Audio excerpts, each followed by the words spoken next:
Morning student. Today I will teach you equation of consumption function. What is equation of consumption function? तो consumption का equation क्या है? तो यहाँ पर consumption C से रिप्रेजेंट किया जाता है और ये कंजम्पशन का इक्वेशन क्या होगा? तो हमें पता है कि कंजम्पशन एक होता है ऑटोनॉमस कंजम्पशन। ऑटोनॉमस कंजम्पशन क्या है भाई? तो ऐसा कंजम्पशन जिसपे इनकम का कोई इफेक्ट ना पड़े, यानी कि इनकम हो या ना हो वो कंजम्पशन होएगा ही होएगा, उसे ऑटोनॉमस कंजम्पशन कहते हैं। तो consumption is equal to autonomous consumption plus और कौन सी कंजम्पशन है भाई? तो एमपीसी इंटू वाई।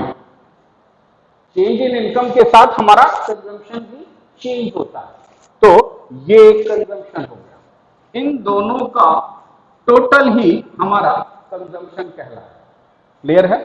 इसे हम एक और तरीके से लिख सकते हैं यहां पे कि सी बार प्लस एमपीसी को हम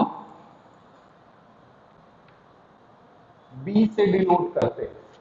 तो यहां पर एमपीसी की जगह पे हम बी इंटू वाई लिख सकते हैं।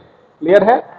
तो यहां पे b into y is equal to consumption. ये हमारा एक फॉर्मूला मिलता है कि consumption is equal to autonomous consumption plus MPC into y, यानी कि marginal propensity to consume. Clear है? तो इनका टोटल ही हमारा कंजम्पशन होगा। क्लियर है? अब आते हैं कि फिर हमारा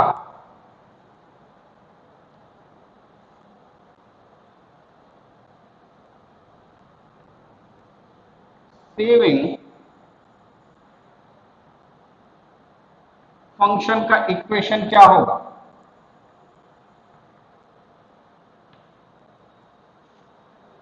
तो सेविंग इज इक्वल टू क्या होता है? Saving is equal to, previous class में मैंने आपको बताया था कि S is equal to income minus consumption.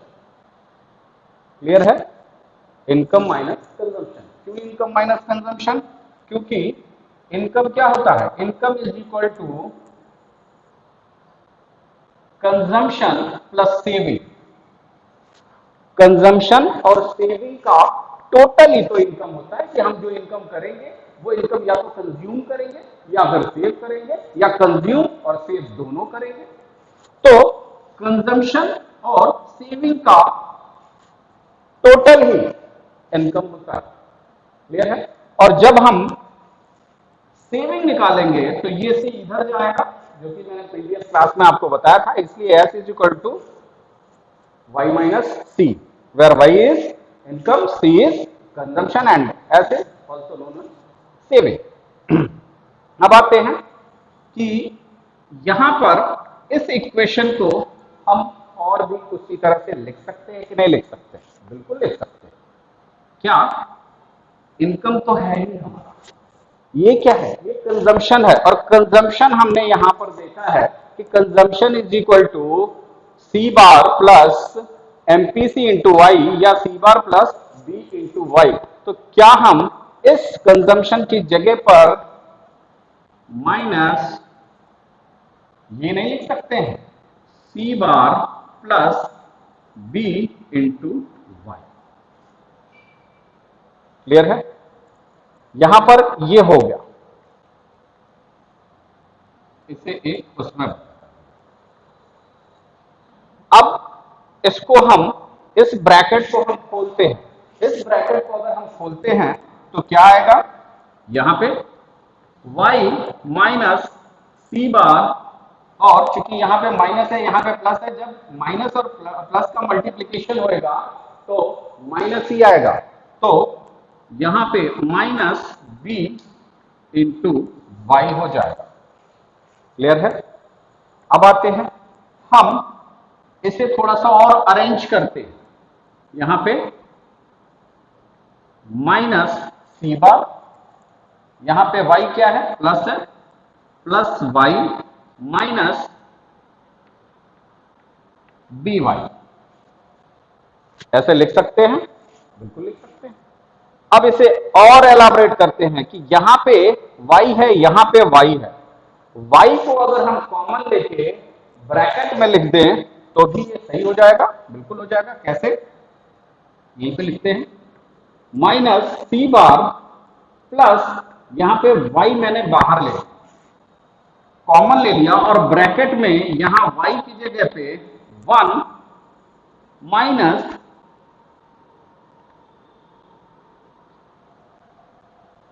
B होता है। ठीक है, 1 माइनस बी और यहां पे हमने ये y को कॉमन ले लिया तो y यहां से भी हट जाएगा, यहां से भी हट जाएगा, ये यहां आ जाएगा। और ये जब ब्रैकेट खोलेंगे तो y का मल्टीप्लिकेशन इसमें भी होगा, y का मल्टीप्लिकेशन इसमें भी होगा, तो फिर यही वाली चीज आ जाएगी।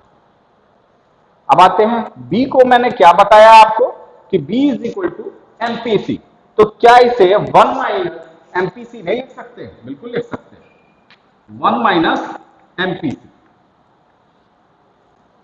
और 1 minus LPC is equal to, मैंने प्रीवियस वीडियो में आपको बताया है क्या एमपीसी और एमपीएस के बीच में क्या रिलेशन होता है। तो मैंने बताया था आपको कि MPC plus MPS is equal to 1, then 1 minus MPC is equal to, इसी से अगर हम वो करें तो ये एमपीएस। क्लियर है? तो क्या यहां पर 1 माइनस एमपीसी को एमपीएस कर सकते हैं कि नहीं कर सकते? बिल्कुल कर सकते हैं। तो यहां पर हम लिख देंगे minus C bar plus Y into MPS. और सेविंग का फॉर्मूला ये हो जाए। क्लियर है? माइनस का C bar plus Y into MPS. Clear है? तो ये एक सेविंग का इक्वेशन आता है और ये कंजम्पशन का इक्वेशन है। इस इक्वेशन की जरूरत हमें आगे अभी पड़ेगी। ठीक है, आगे कहां पड़ेगा वो मैं बताऊंगा, पहले आपको ये इक्वेशन जानना। क्लियर है? अब आते हैं, एक टॉपिक है कि derivation of saving curve from consumption curve. Consumption curve से सेविंग कर्व को डेरिवेट करना। ठीक है, डेराइव करना कैसे होगा? तो आते हैं, ये हमारा एक्स एक्सिस है, ये हमारा वाई एक्सिस है। अब हमारा ये इनकम है और ये हमारा कंजम्पशन। ठीक है, ये हमारा एक पॉइंट है जिसे हमने ब्रेक इवन पॉइंट बोला है, जिसमें income is equal to consumption. ठीक है, अब हमको क्या करना है कि इससे हमें सेविंग कर्व को डिराइव करना। सेविंग कर्व कैसे आए? तो इसी में मैं आपको समझा दूं कि ये पॉइंट जो बीईपी इसमें है कंजम्पशन में, सीधा एक्स एक्सिस पे एक हम इस पे लाइन को ड्रॉ करें। ठीक है, और हमारा सेविंग का जो लाइन होती है वो ओ एक्सिस के नीचे से आती है। क्यों? क्योंकि शुरू में हमारे माइनस सेविंग होता है, फिर ऑनवर्ड धीरे धीरे वो सेविंग पॉजिटिव सेविंग होता जाएगा। क्लियर है? तो फिर यहां पे हम इससे मिलाने वाली नीचे से एक लाइन खींचेंगे और यही तो हमारी सेविंग लाइन है। इसी को तो हमने ऑटोनॉमस कंजम्पशन कहा था, माइनस सी बार कहा था लास्ट वीडियो में। तो इस कंजम्पशन कर्व से हमने एक सेविंग कर्व यहां पे ड्रॉ कर दिया और ये वाली जो पॉइंट होगी वो सेविंग कर्व का बीईपी होगा और यहां पर s इज इक्वल टू 0 होगा, क्योंकि इसके पहले ये डिस सेविंग था और ये ऑनवर्ड इसके आगे सेविंग होगा। यहां पे एक ऐसा पॉइंट आता है जहां पर सेविंग 0 होता है। ठीक है, तो ये हमने कंजम्पशन कर्व से सेविंग कर्व को निकाला और इसे हम अलग अलग ग्राफ पे भी दिखा सकते हैं। जैसे यहां पे अगर हम बात करें तो इसे अलग ग्राफ पे भी पुट किया जा सकता है। कैसे?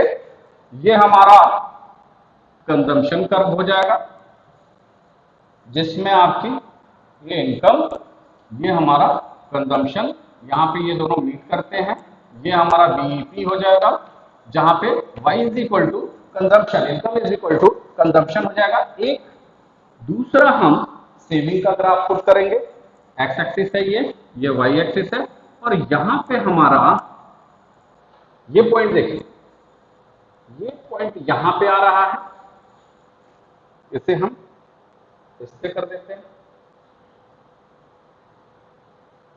यहां पे आ रहा है। अब इससे मिलाती हुई एक लाइन ये आ गई, ये सेविंग हो गई, और यहां पे ये दोनों मीट कर रहे हैं, तो ये जो बीईपी है उसके ठीक नीचे सेविंग का भी बीईपी आएगा जहां पे सेविंग इज इक्वल टू 0 होगा और यहां के बीईपी पे income is equal to consumption. Clear है? तो ये एक डायग्राम है जिसमें हम कंजम्पशन से सेविंग कर्व को निकालते हैं। इसी का अगर हम अपोजिट देख लें कि हमारे पास सिर्फ सेविंग कर्व है और उस सेविंग कर्व से हमें कंजम्पशन कर्व अगर फाइंड आउट करना हो या ड्रॉ करना हो तो कैसे करेंगे? सिंपल है,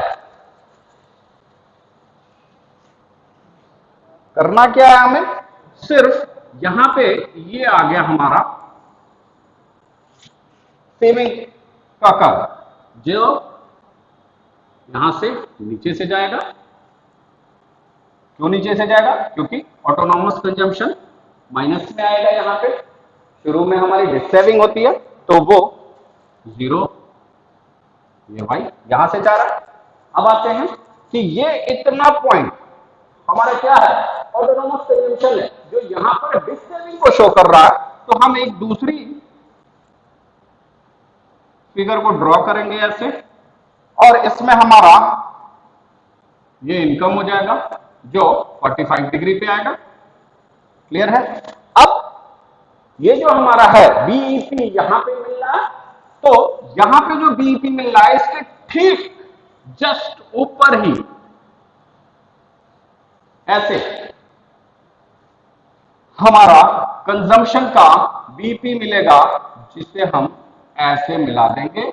ये हमारा हो जाएगा कंजम्पशन और यहां पे कंजम्पशन का बीईपी मिल जाएगा जहां पे y is equal to consumption होगा और यहां पर s इज इक्वल टू 0 होगा। ये यहां का बीईपी है। तो किसी एक का ब्रेक इवन पॉइंट दिया हो, किसी एक का हमें ग्राफ दिया हो, तो उससे हम दूसरा ग्राफ इजीली फाइंड आउट करते हुए इजीली हम ड्रॉ कर सकते हैं। क्लियर है? तो ये हुआ हमारा derivation of saving curve from the consumption curve. इसका अपोजिट अगर कर दिया जाए तो derivation of consumption curve from the saving curve. Clear है? तो ये इतना हमारा इक्वेशन रहा, यहां पे डेरिवेशन रहा।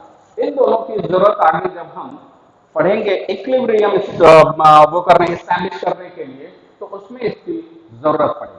क्लियर है? तो इसे आप ठीक से समझेंगे, बुक में इसे आप रीड करेंगे और फिर इसमें अगर कोई दिक्कत आती है तो आप बेहिचक पूछ सकते हैं। Thank you class.